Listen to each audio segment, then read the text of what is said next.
flow. A pre-configured automated message flow that gets triggered when a customer initiates a conversation. How to create a flow in the panel. Click on Create Flow. Begin by selecting the option to create a new flow. Enter the flow name. Give your flow a relevant and easy-to-identify name. Click on the green button, Flow Maker. This will open the flow workspace where you can start building your flow. Step 1. Add an event. In the flow workspace, click on Events. You will see 2 event options. On Message. The flow will be triggered by any incoming message from a customer. Keyword-based. The flow will be triggered only when a specific keyword is received.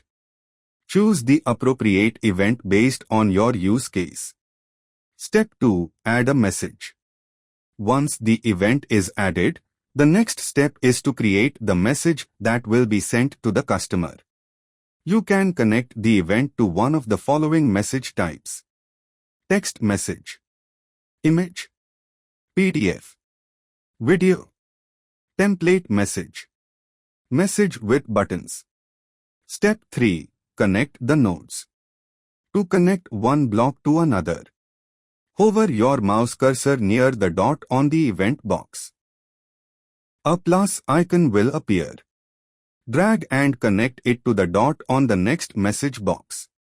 You can repeat this step to add unlimited nodes, creating a streamlined and automated message flow.